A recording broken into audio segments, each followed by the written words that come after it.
Charlas con Radio INA.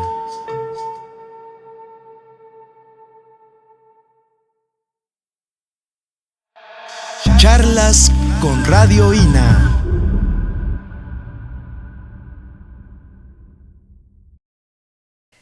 Muy buenos días, esto es Radio INA. Yo soy Rita Abreu y en nombre de todo el equipo de Conaculta y del Instituto Nacional de Antropología e Historia los invitamos a acompañarnos en esta emisión que vamos a dedicar al tema Relatos de Ultratumba. Este es el tema y este es el título del libro de nuestra invitada de esta ocasión, la maestra Concepción Lugo Olín, a quien le damos la más cordial bienvenida. Maestra, ¿cómo está? Muy bien, muchas gracias, buenos días. Agradezco mucho la invitación a este programa y bueno, vamos a platicar. Vamos a platicar de aparecidos, ¿verdad? Claro. A todos los que les interese qué es el purgatorio, qué significaba y qué significa ahora un alma en pena. Muchas cosas que van a surgir a través de estos relatos de Ultratumba, un libro editado por el INA, del que vamos a charlar a lo largo de los siguientes 60 minutos. Pero antes me permitiré, para abrir un poco el tema, presentarles con una ficha curricular breve a nuestra invitada, la maestra Concepción Lugo Olín. Es licenciada en Historia del Arte por la UNAM. El título de su tesis fue La cerámica colonial en la Nueva España. En la Dirección de Estudios Históricos del INA formó parte del Seminario de Demografía Histórica que dirigía Elsa Malvido. Ha colaborado en el Taller de Estudios sobre la Muerte y en el Seminario Salud, Enfermedad, dirigido también por la investigadora Malvido. Tiene maestría en Historiografía de México en la Universidad Autónoma Metropolitana Unidad Azcapotzalco, donde se tituló con el trabajo Una literatura para salvar el alma. Trabaja en el INA desde 1968, cuenta con varios libros y artículos publicados sobre demografía histórica, sobre salud, enfermedad y sobre las actitudes del hombre ante la muerte. Actualmente realiza un estudio basado en entrevistas sobre migración legal de mujeres mexicanas en los Estados Unidos de Norteamérica. Maestra, ¿cómo llega al tema de la muerte, de los aparecidos? ¿Cómo es la evolución de una mujer que primero es historiadora de arte? Mire, cuando yo hice la tesis de licenciatura, entró en la Dirección de Estudios Históricos el doctor Flores Cano como director. Él traía nuevas corrientes historiográficas.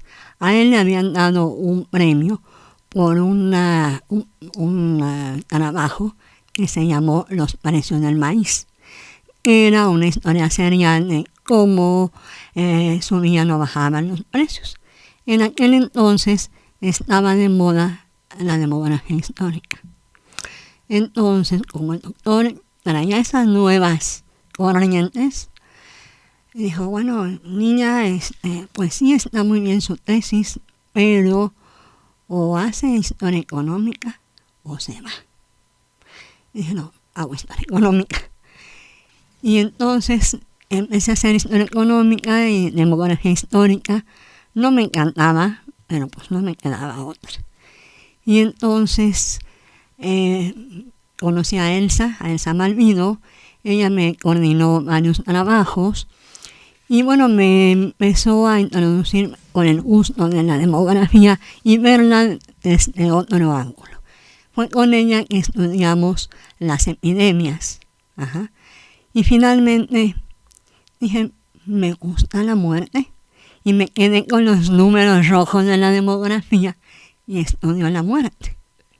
Entonces, los números rojos es una buena manera de decirlo. Sí. Entonces dije, bueno, ¿cuáles son las fuentes? Ese fue un primer cuestionamiento. En eso, Elsa abrió el taller de estudios sobre la muerte. Y le dije, Elsa, vamos a hacer una bibliografía sobre la muerte, porque no hay nada. Y me dice, bueno, pues vamos a ver. Yo me metí entonces a los archivos, a las bibliotecas, y vi que toda la preparación para la muerte en la época colonial estaba en los libros de la iglesia. Ajá. Y así fue como yo llegué a los fondos conventuales, que casi nadie había visto porque como todos somos muy seculares, gracias a Dios, no querían tocarlos. Y no saben qué fuente tan rica. ¿Qué encontró en los fondos conventuales? En los fondos conventuales encontré libros de carácter doctrinal que me estaban hablando de la labor que hizo la Iglesia a partir del Concilio de Trento para divulgar la doctrina católica. Entonces por ahí empezamos ya a hablar del purgatorio. Primero hicimos una bibliografía muy grande que abarcó de la colonia de estos fondos conventuales hasta 1990. Bueno, así, sí. Muchos años. Muchos años, pero fueron muestras pequeñas, ¿no? Y ya después a mí me gustó mucho la parte colonial y fue cuando yo hice la literatura para salvar el alma. Es el trabajo antecedente de los relatos de Ultratumba. Ajá, porque ahí tuve una visión panorámica de cuáles eran los libros, por dónde me tenía yo que ir y qué temas me estaban dando. Ajá. Y entonces por ahí entré ya al purgatorio. Espero que no entre de veras. Bueno, pero lo conoce muy bien por esos relatos. Bueno, digamos por las fuentes. Digamos que es una guía de turistas para quienes quieran ir al purgatorio. Pues ahora mismo nosotros, todo el equipo que está aquí, pretende hacer esa visita con usted al purgatorio. Empezamos por hablar, ¿cuándo se empieza a hablar formalmente del purgatorio? Bueno, eso es en Europa en el siglo XII. Cuando se empieza a hablar del purgatorio y se dice que San Patricio es uno de los primeros que hablan del purgatorio. San Patricio fue un monje que evangeliza a Irlanda. Entonces, como la gente era bastante renuente, inventa el purgatorio como un lugar de tránsito para los que se pueden arrepentir y que no se vayan al infierno. Este es un lugar de tránsito para los que están en pecado, los que mueren en pecado. Bueno, supuestamente todos morimos en pecado. Entonces es un lugar para todos. Casi que es un paso obligado. Solamente aquellos muy, muy, muy santos que son los que se podrían liberar del purgatorio. Pero la mayoría, según la doctrina, la mayoría de los fieles es un paso obligado. ¿Y qué sucede en el purgatorio? ¿Cómo es también el purgatorio? El purgatorio es una especie de sucursal del infierno. Es una cárcel. Es una cárcel, entonces, donde las almas están privadas de ver a Dios. Uno de los principales castigos es que pierden el libre albedrío ahí.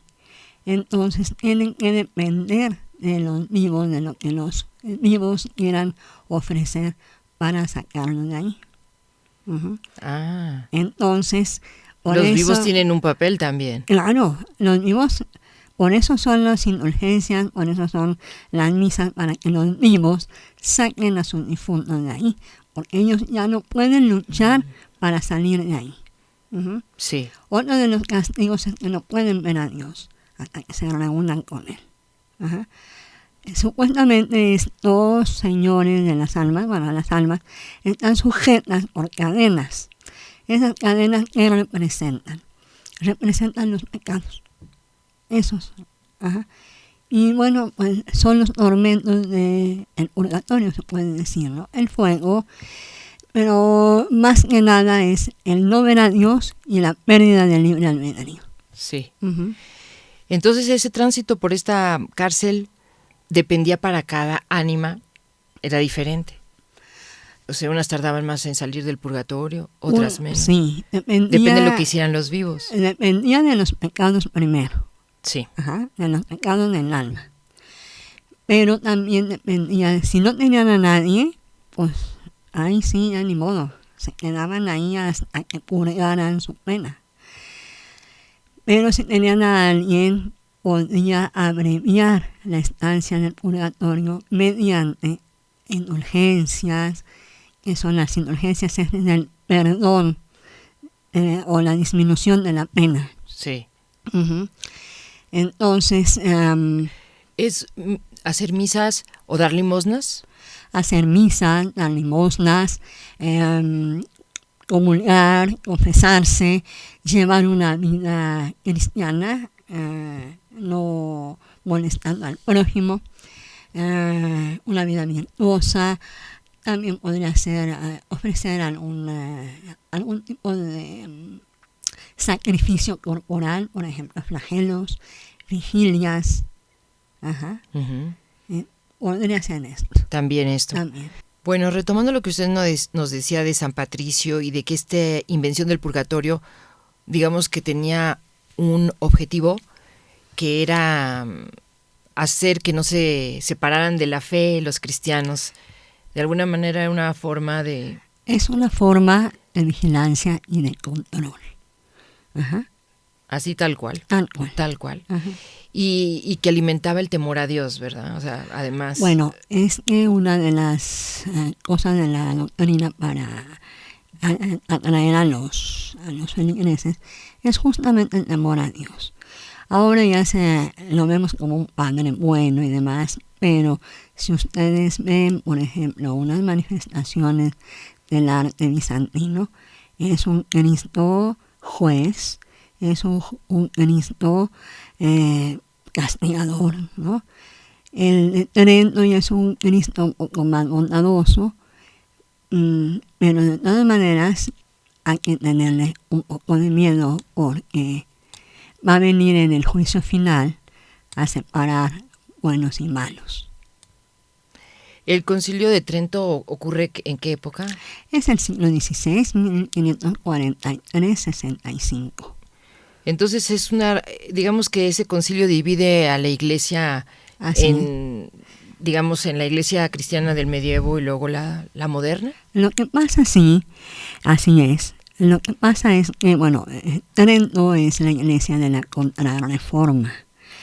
Cuando Lutero hace la acusación de las indulgencias, eso se llama la Reforma Luterana, que lleva consigo la pérdida de la hegemonía eclesiástica, porque Lutero pone en tela de juicio, o más bien niega la intervención de la iglesia entre la relación del hombre y Dios. El hombre está predestinado a salvarse y se salva también si lee la Biblia, etcétera, ¿no?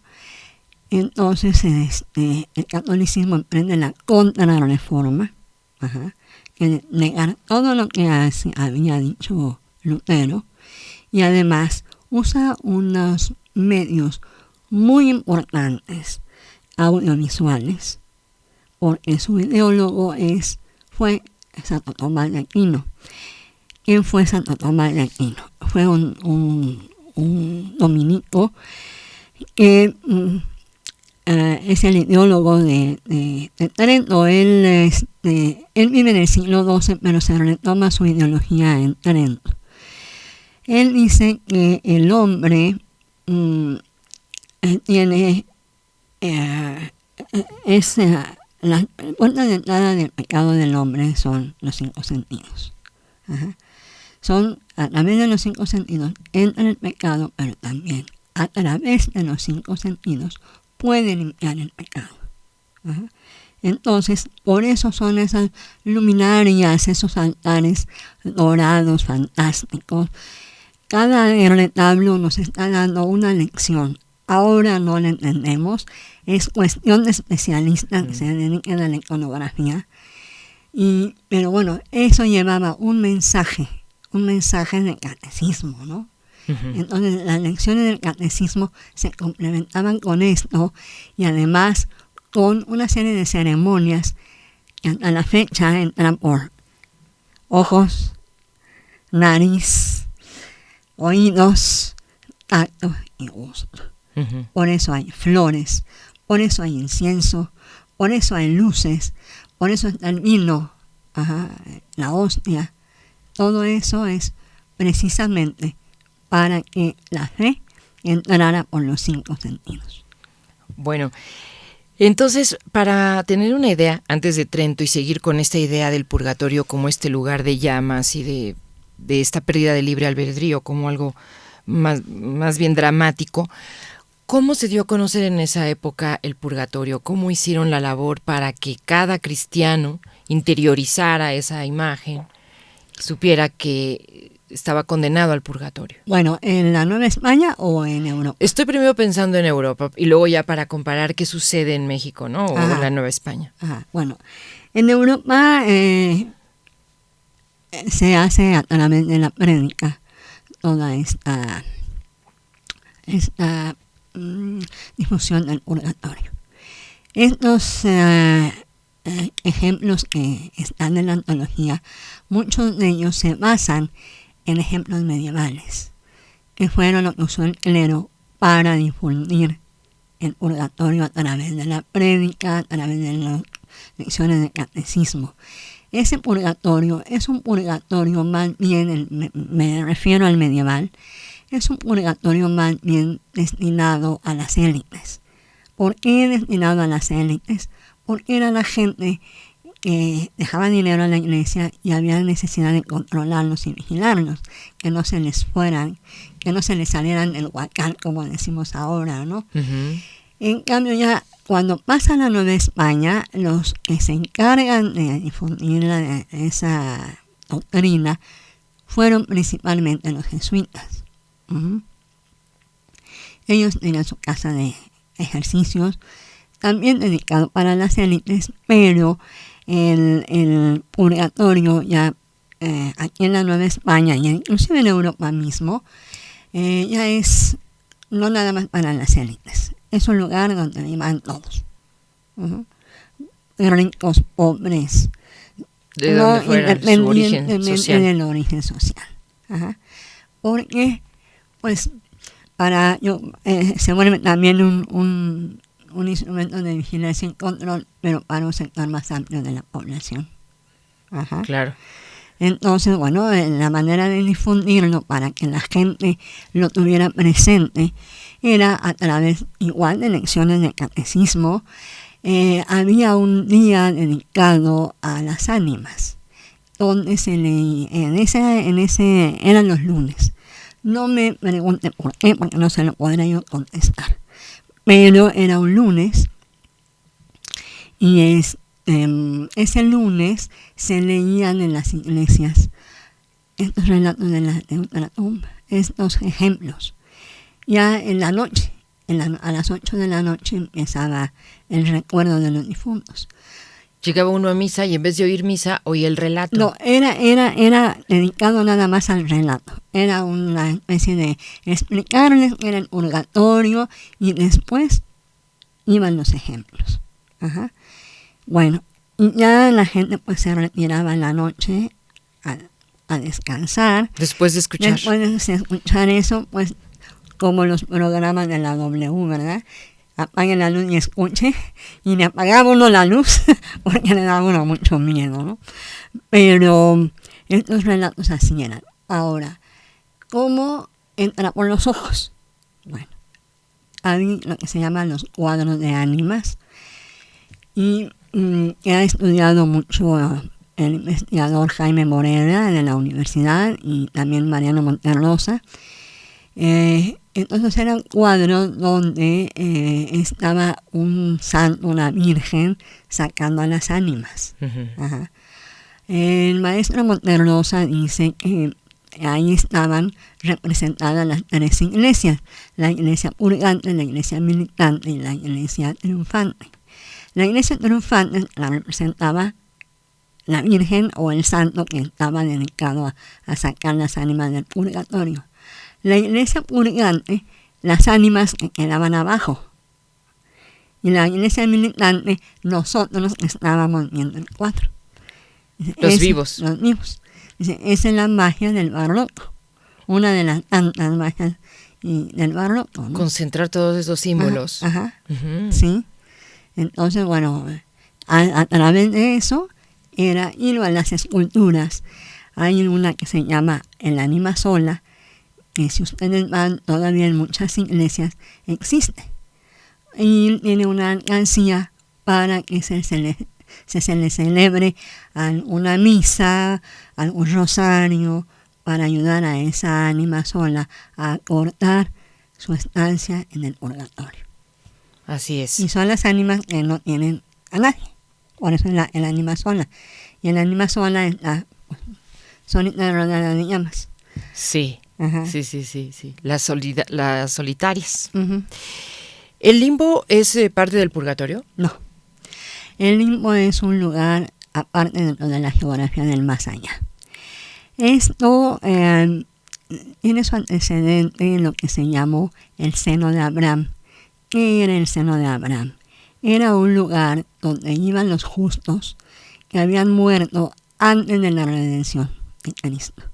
Cuando Cristo muere, saca a estas almas y se van al cielo. Bueno, este lugar era un lugar destinado, el limbo se inspira en este lugar, porque la gente que está ahí, que va al seno de Abraham, no sufre, porque no pecó. Ajá.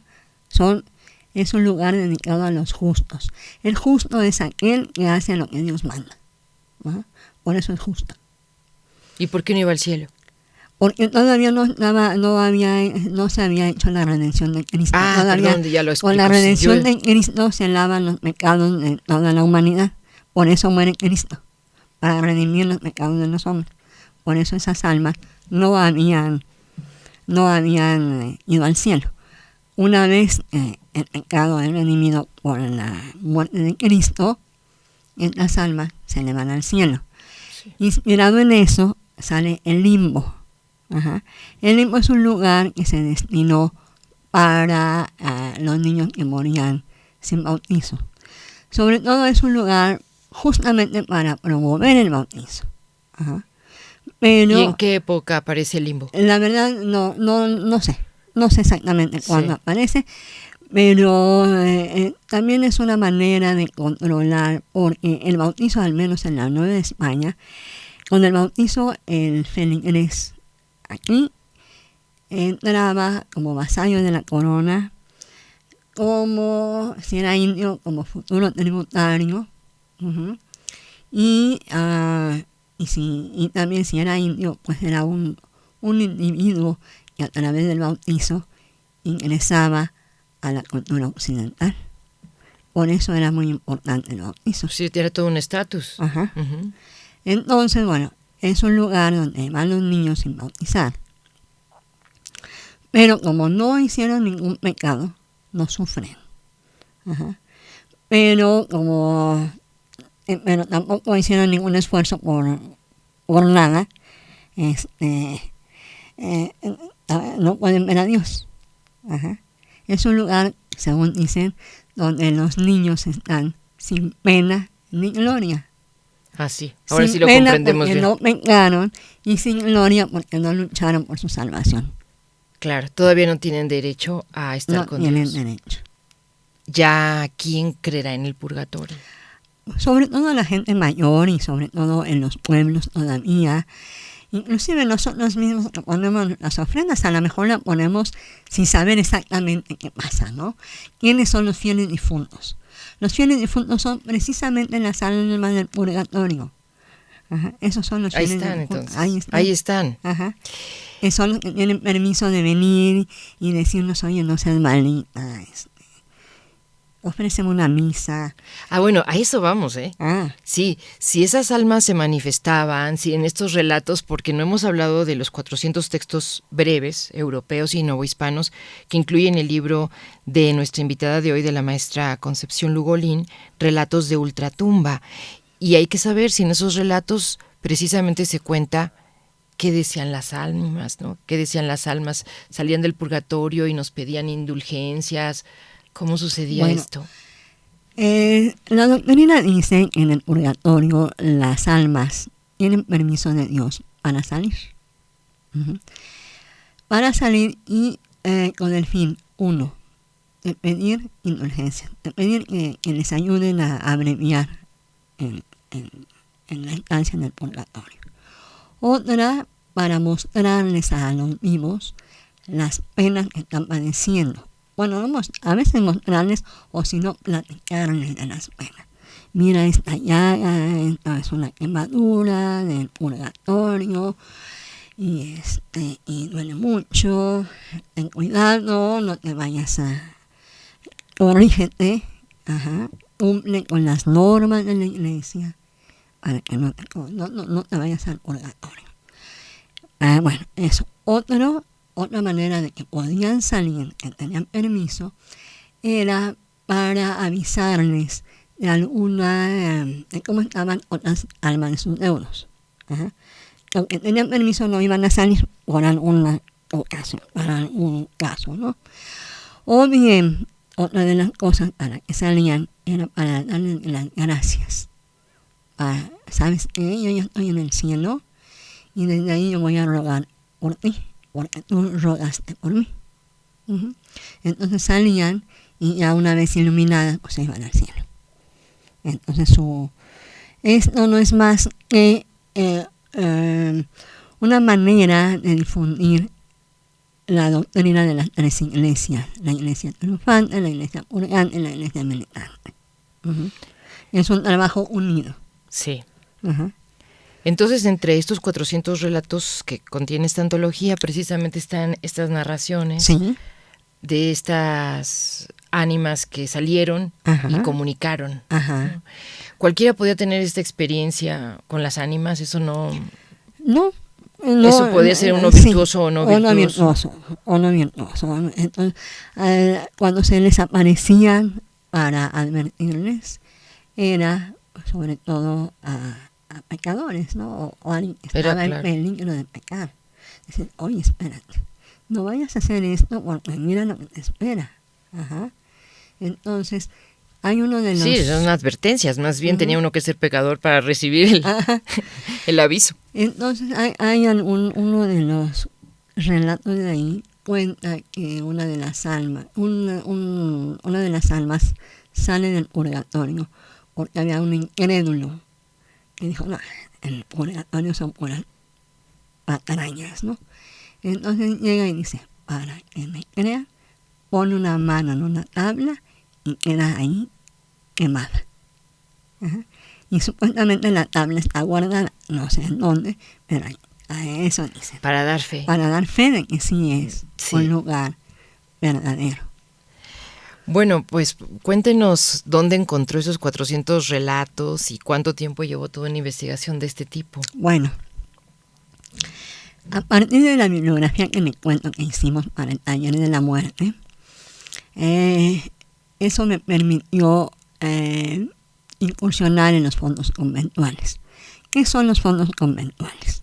Los fondos conventuales son libros de carácter doctrinal, tienen libros de carácter doctrinal que llegaron de Europa, la mayoría de ellos, principalmente de España, para apoyar la labor de la evangelización y de la difusión de la doctrina de Trento.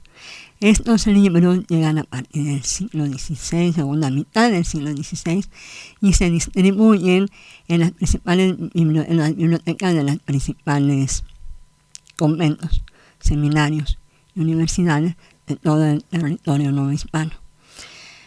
Pero desgraciadamente con la secularización se perdieron bastantes fuentes de estas, pero las que quedan tienen una riqueza bárbara. Entonces, así fue como yo me fui metiendo. Después de la bibliografía vino lo de una literatura para salvar el alma, y ahí yo ya me di cuenta más o menos de cuáles eran los temas y de dónde había que sacarlos, ¿no? Y así fue como fui llegando poco a poco al purgatorio. Bueno, espero que sea nada más en sentido figurado. Esperemos que sí. Pero entonces visitó varios conventos y varias ciudades. Sí, me fui a Zacatecas, me fui a Puebla. Tengo una anécdota muy chistosa en Puebla porque tuve la fortuna de entrar a la Palafoxiana y le voy a contar cómo entré. De mi trabajo me dieron la carta de presentación obligada. Vas a ver al secretario de Cultura y seguramente te van a abrir la biblioteca. Llegué y me dijeron, pues saben que su carta no sirve para nada, porque la biblioteca usted no puede tener acceso. Pero es que yo soy investigadora del INA, por favor. No. En eso dijo, bueno, iba yo recogiendo mi carta ya para comerme un mole y regresarme a México. En eso empiezo a ver que las secretarias salían, entraban, abrían cajones, cerraban cajones. Y le dije, ¿qué pasa? ¿Qué quiere, maestra? Al secretario de Cultura se le cayó un botón de la camisa y tiene una junta con el gobernador y no tenemos una aguja, un botón y un hilo. Abro mi bolsa. ¡Tararán! Ahí está. ¡Qué maravilla! Y me dejaron entrar. Y fue su pase. Fue mi pase. No, perdóneme, pero ahí sí hubo una ánima que le ayudó. Yo creo que sí. Una ánima intercedió. Entonces estuvo en ese fondo. Tuve la fortuna de ir a la Foxiana. Luego en Zacatecas estuve en el, ¿cómo se llama? El Pedro Coronel, también ahí. Luego en el convento también de Guadalupe, ahí estuve trabajando. Obviamente la Biblioteca Nacional de Antropología e Historia, que tienen un fondo impresionante. En la universidad, en el fondo reservado, y en lo que era Conomex, ahora Carso, fueron mis lugares donde yo encontré ese material principalmente. Y seleccionó 400, que no es poco. Pues es que a mí me parecieron muy interesantes y dejé muchos, porque hay muchos. Ajá. Así de que... ¿Alguno que nos quiera compartir para estas fechas? Porque estamos también precisamente hablando de los relatos de Ultratumba por los días de los fieles difuntos. Pues ya le dije aquel de la mano. El de la mano, el ya de que la más. mano. Eran convincentes, así de convincentes. Pues sí. Pero la verdad es que no recuerdo, es un trabajo que hice ya ahora, hace algunos añitos. Y no me aprendí ningún ejemplo, pero bueno, en general es eso, ¿no? Demostrar que sí existía, que existe. Bueno, hay algo también que en este resumen que está muy fácil de encontrar en internet. Cuando ustedes ponen el nombre de la maestra Concepción Lugo Olín, aparece un documento de Conaculta, que habla precisamente de los muertos y una serie de los ritos y de preparación para la muerte, y en eso también está otro artículo de usted sobre un instrumento dentro de la preparación para la muerte, los relatos de aparecidos y su difusión en la Nueva España, cuando tenían carácter de verdad, porque eso fue cambiando con el tiempo, ¿no? Sí. Estos relatos se les otorgó como usted dice, pues eran legítimos, eran históricos, en fin, eran relatos verdaderos.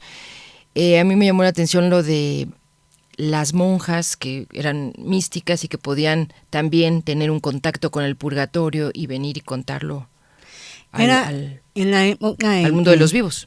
En la época en que se les considera a los relatos un carácter histórico, las señoras, las monjas, vienen a reafirmar la veracidad, ¿no?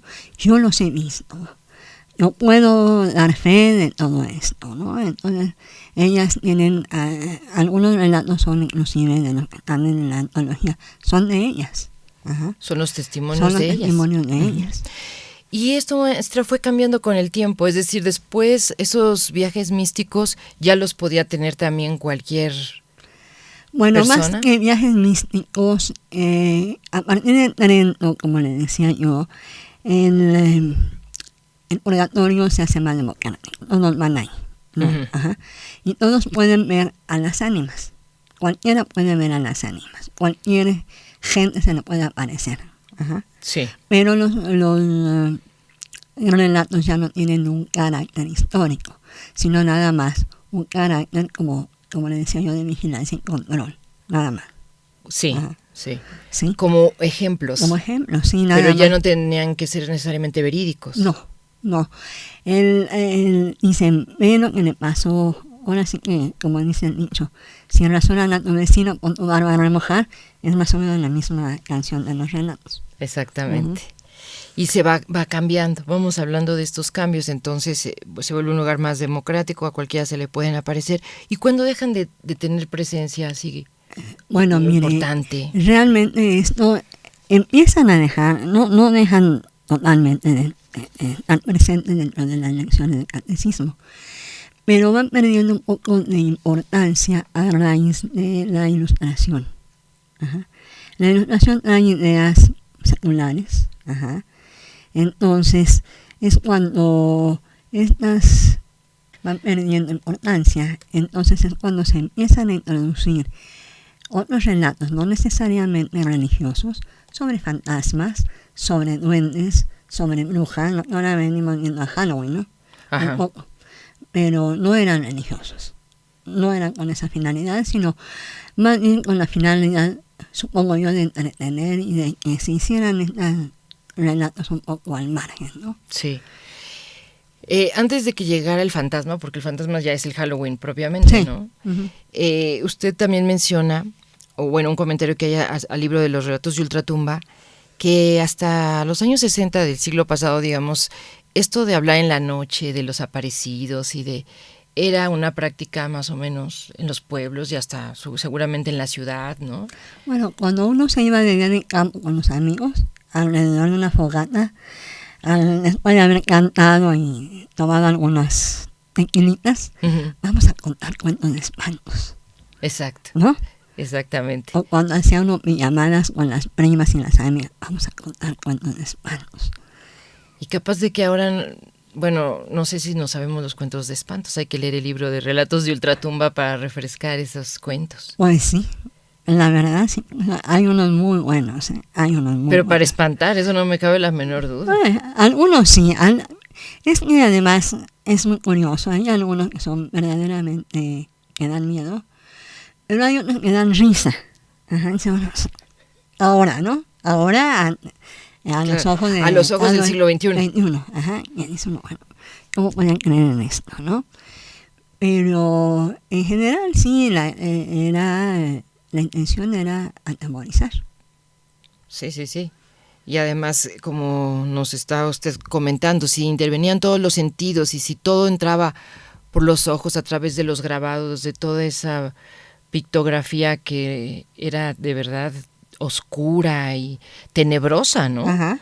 Era ese mundo que entraba por todos lados, pues sí lograban el cometido. Estaba muy bien pensado. Hombre. Estaba muy bien pensado. Es que además Carlos Borromeo es el que hace la reunión de toda, es el que sistematiza la doctrina. Y es el que ordena cómo se debe de enseñar y en dónde, cuándo, ajá, y cómo. Entonces, él hace unos manuales para preparar a los oradores sensacionales. ¿Eh? Uh-huh. Y todo está perfectamente reglamentado. Hay libros para los profesores que debían de preguntar qué penitencia debían dar. Uh-huh.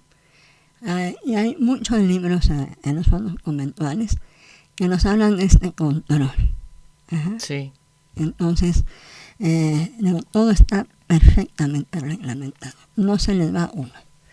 Ahora, dentro de todo este panorama también, como era una cárcel temporal el purgatorio, o sea, siempre se salía de ahí, pensemos, que siempre había la manera de salvar el alma, como uh-huh. para retomar también su estudio sobre la literatura para salvar el alma, ¿no? Uh-huh. Al final sí es un lugar que al menos es de paso, uh-huh. Hay esperanza. Sí, ¿no? Sí, ahí, como le digo, la manera de salir es que los vivos ofrezcan. Paguen. Sí. A veces pagan o como se dice, hacían sacrificios. Claro. Sí. Esa es una manera. Uh-huh. ¿Y ahora usted retoma algo de la forma de la religión actual? con respecto a esas ánimas o a esos ritos? No, No, no. no, eso no. ahí quedó nada más en Ahí ubicar quedó, ahí quedó. el culto a las ánimas. Sí, bueno, el culto de las ánimas va en los pueblos y todavía hay algunos pueblos donde aún hay ese culto fuerte, ¿no? Inclusive el culto que tenemos ahora, el Día de los Muertos, para los fieles difuntos. Claro. Que bueno, ha convertido más que un culto en una fiesta, ¿no? Pero ahí, como usted nos hacía ver, definitivamente están los 5 sentidos también puestos en esa ofrenda, ¿no? Uh-huh. Está la luz, Ajá. está el olor de las flores o de lo que le pongamos, hasta incluso del tequila, todo eso deja aromas, ¿no? Ajá, y además el recuerdo de que son efímeras. Son efímeras, Ok. ¿sí? Es arte efímero. Es como recordar, ¿sabes qué? Es efímero también. Exactamente. Mm. Y en ese sentido, los 5 sentidos ahí están, Ahí perviven en esas ofrendas nuevas. Bueno, les recordamos a la audiencia de Radio INA que esta mañana estamos platicando con la maestra Concepción Lugo Olín, autora del libro Relatos de Ultratumba, una antología de 400 textos breves europeos y novohispanos. Y bueno, hemos descrito el purgatorio, como nos decía la maestra Concepción Lugo, en una visita guiada que nos ha hecho, maestra. Y pues sí quisiéramos abundar un poco en cómo se aparecían las almas, bajo qué forma, o qué dicen estos relatos sobre esa imagen física del alma. Bueno, había varias maneras. La más común era arrastrando las cadenas y dando algunos gritos de dolor. Ajá. Por eso en los cuentos de espantos es muy frecuente el sonido de las cadenas y los aullidos, ¿no? Otras veces se presentaban heridas por el fuego. Uh-huh. Y otras veces, las menos por cierto, se aparecían como en figura humana. Ajá. La idea de estas apariciones en forma de o abrazadas por el fuego y arrastrando cadenas era sobre todo despertar la piedad de sus deudos, ¿no? Uh-huh. Sí, era más impresionante ver una imagen así que ver una figura humana, ¿verdad? Entonces, era lo más frecuente. Esa era la forma. Uh-huh. ¿Y cómo se preparaba la gente para no pasar por el purgatorio, para no ir al infierno, ya sabiendo que existía, que era así de terrible y de angustioso y de lugar sufriente? Ajá. ¿Qué se podía hacer? Bueno, mire, a partir del Concilio de Trento, los ideólogos de Trento conciben la vida, para justificar el ejercicio de la doctrina, conciben la vida como una lucha diaria en contra del pecado y de la tentación. Entonces, el cristiano, el que se bautiza, viene a ser como una especie de soldado que va a luchar. Uh-huh. Uh-huh. Las armas que la Iglesia le va a dar son la fe y las obras. La fe en Dios y en su redención y todo lo que la doctrina estipula alrededor del credo, que es lo que contiene los principales dogmas de fe, en lo que el cristiano debe de creer. Y las obras, ¿qué son las obras? Las obras son los sacramentos, los mandamientos y la oración. Uh-huh. Esto se complementa con una serie de prácticas ascéticas, como el ayuno, uh-huh, como las vigilias, uh-huh. Y bueno, pues eso es una parte. Uh-huh. Dentro también de la preparación para la muerte, muy importante era un ceremonial que se celebraba en las grandes ciudades cuando algún miembro de la élite fallecía. Este ceremonial costaba mucho dinero porque se hacía en las principales catedrales. Había que hacer una procesión con el cadáver, uh-huh, y después de eso iba la gente a dar el duelo y en el duelo el ataúd tenía que estar rodeado por 4 cirios. En parte era también para que vieran la paz del cadáver. Todo esto tenía por objeto recordarle a la gente que tenía que morir y que más valía que se ajustaran a la norma, porque si no se iban al infierno. Entonces, estas ceremonias servían justamente para moralizar a los fieles. Bueno, entre otras de las normas, ahí se les recordaba lo efímero de la vida. Muchos símbolos había en esas ceremonias luctuosas para recordarles esa finitud. Las flores, las velas y un gran catafalco, ¿sí?, que tenía unos signos que también recordaban las virtudes del difunto, por las cuales él supuestamente había llegado al cielo. Ese catafalco tenía hasta arriba, era en forma de pirámide normalmente, y hasta la parte más alta tenía a un esqueleto representando la muerte triunfante. Era justamente, y con un reloj en la mano.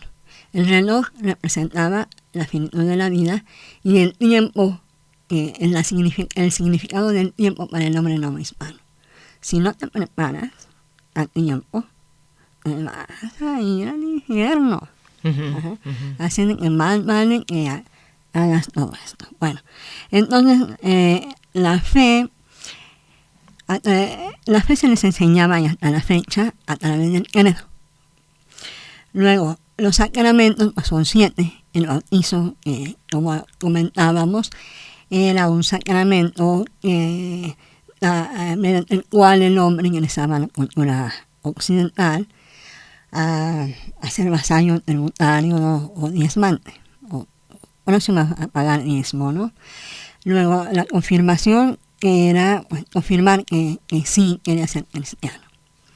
El matrimonio pues, tenía que ser unión bendecida por el sacerdote, el orden sacerdotal, la comunión, la confesión era importantísima porque era el sacramento que lavaba la mancha del pecado después del bautismo, los pecados cometidos después del bautismo.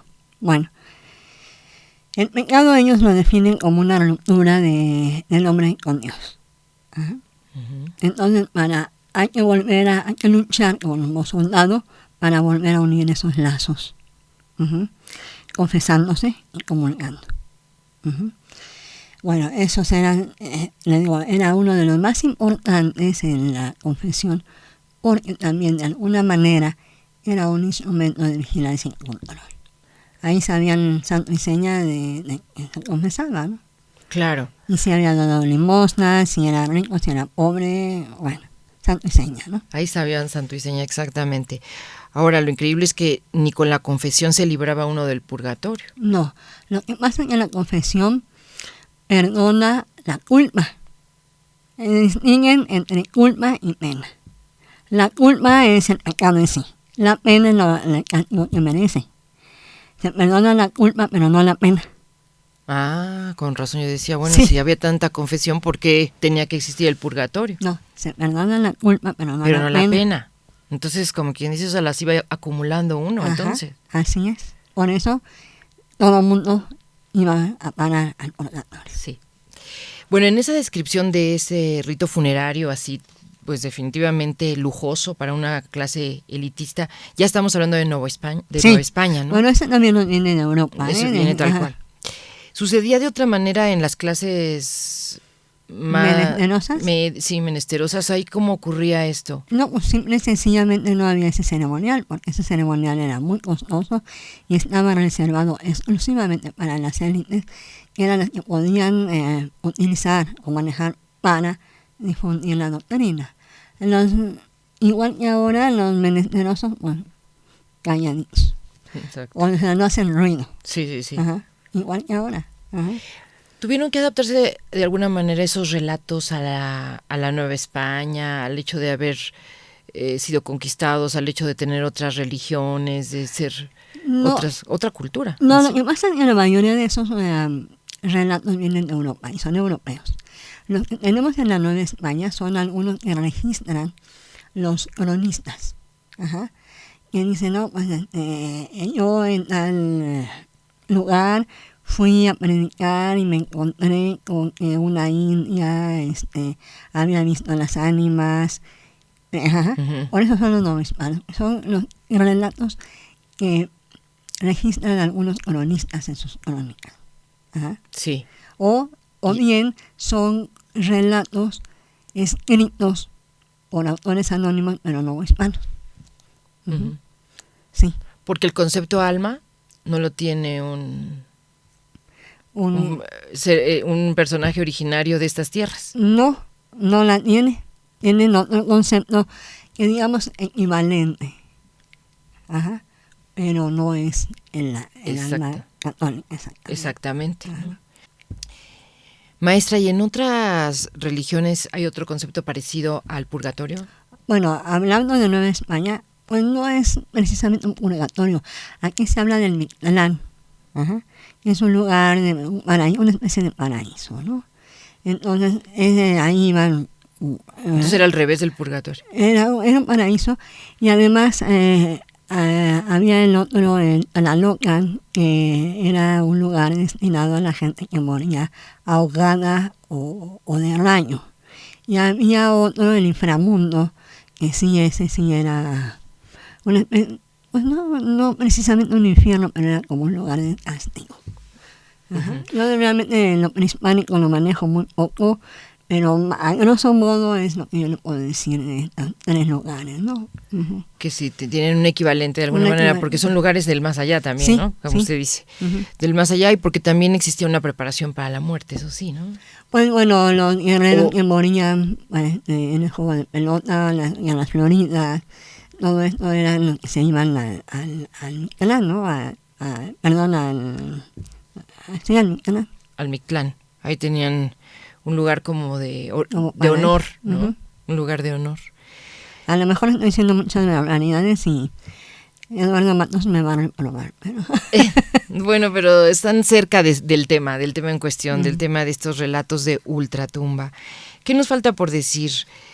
Yo estaba aquí repasando más o menos también que esto tiene que ver con la historia de las mentalidades y en ese sentido es algo muy rico, pues abre todo un camino de nuestra forma de creer, de nuestra forma de tener una religión, de tener un cuerpo, en fin, ¿no? Nos lleva a muchos caminos, ¿no? Sí, además es una corriente que introducen los franceses dentro de la investigación y es paralelo a otras corrientes historiográficas que fueron historia de la vida privada, historia de la vida cotidiana, historia de las mentalidades, como que engranándolas un poco, es muy rico. Sí. Ajá.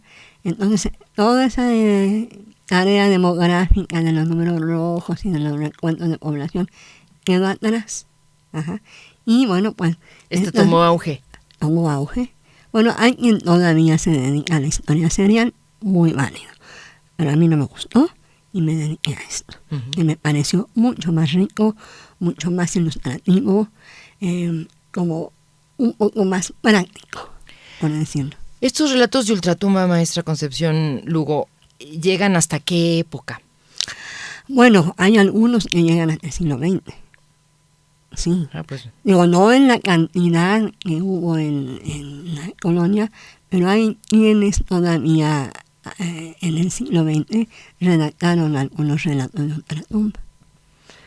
Así Sí, que todavía puede ser que haya alguien en algún lugar, algún pueblo, quizá una ciudad, que todavía esté dando. Es decir, es algo vigente. En algunos, como decíamos, en algunos lugares. Además, en algunos lugares, por ejemplo, sobre todo en los pueblos, se da mucho una mezcla de leyenda prehispánica con esto. Ajá. Un es prehispánico ni es colonial. Es una mezcolanza así rara. Pero bueno, son pocos, son muy pocos ya. Uh-huh. como le digo, estamos en una sociedad, podríamos decir, plenamente secularizada, y esas cosas pues ya no van. Inclusive las costumbres se han cambiado, a nadie le importa ya el purgatorio, la gente se une libremente. Como decíamos, a veces ya no hay bautizos ni matrimonios. Bueno, el primero el matrimonio ya no hay. Sí, todo eso ha ido cambiando rotundamente, porque también todo lo que usted nos está contando a partir de estos relatos habla de la presencia de la religión en la vida cotidiana. Claro. De una manera, bueno, avasallante. Sí, eso fue justamente el trabajo de los clérigos en el apoyo de la doctrina de Trento, que la gente viviera en torno a la religión, a la iglesia y a la muerte. Ese fue el trabajo. Y lo logró. Muy interesante. Realmente sí es algo digno de verse, ¿no? Y bueno, pues arroja muchas preguntas para el presente, ¿no? Claro. Mucha gente, por ejemplo, se sale de la doctrina católica, ya son creyentes, unos porque dicen, ¿por qué me voy a confesar con una gente igualmente pecadora que yo?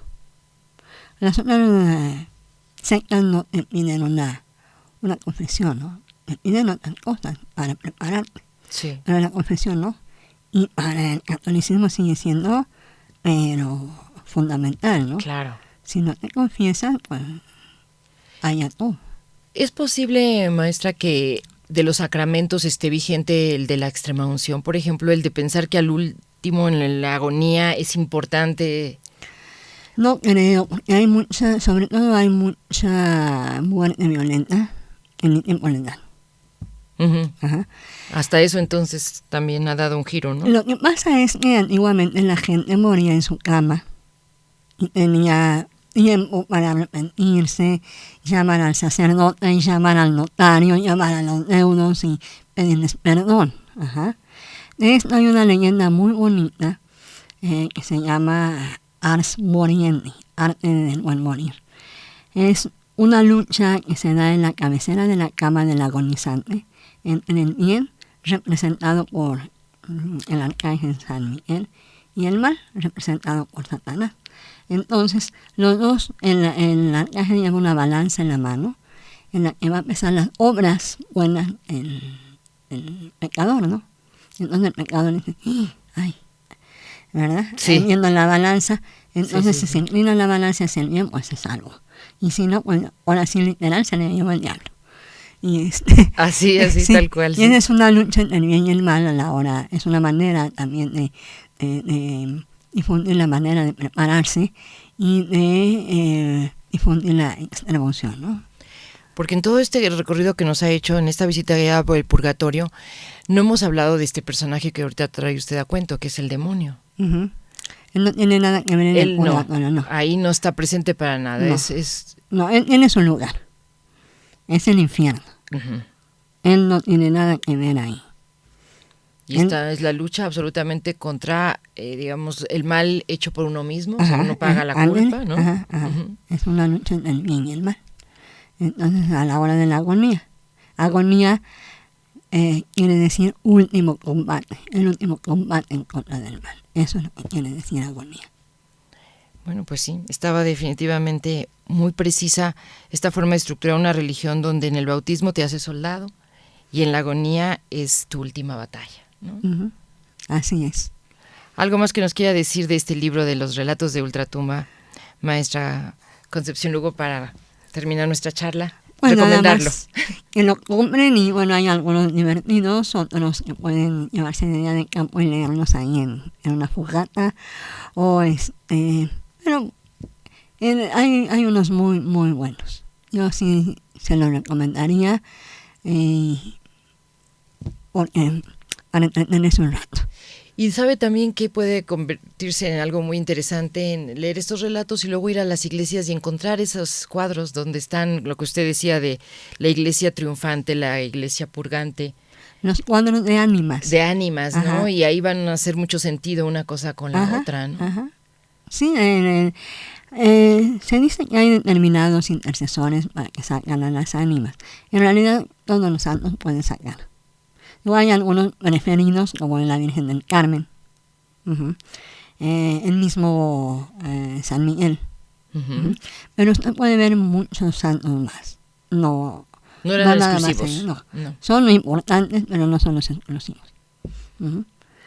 Qué interesante, maestra. Pues la felicitamos por este libro. Muchas gracias. Relatos de Ultratumba es un libro editado por el INA y contiene estos 400 textos breves europeos y novohispanos, así que sí vamos a encontrarlo. ¿Se vale un comercial? Sí, por favor. Bueno, miren, acabo de entregar a la comisión editorial para su dictaminación otro trabajo sobre el infierno.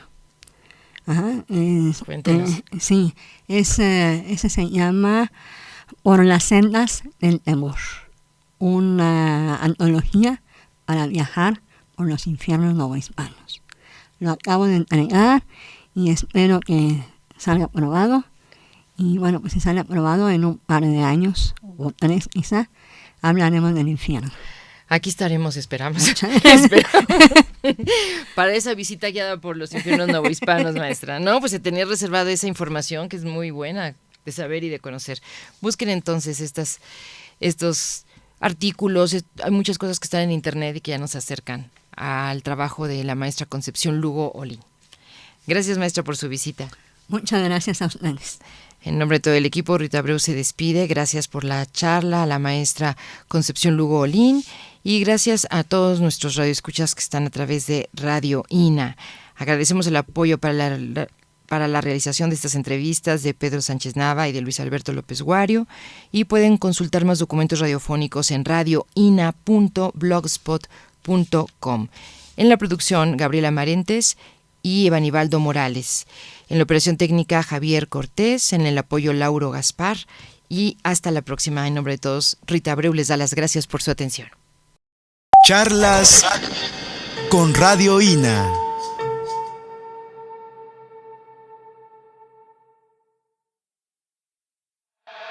Charlas con Radio INA. Conaculta, Instituto Nacional de Antropología e Historia. Las opiniones y comentarios aquí expresados son de entera responsabilidad de quienes proporcionan la información y no representan necesariamente las opiniones de Radio INA ni comprometen el pensamiento editorial del Instituto Nacional de Antropología e Historia.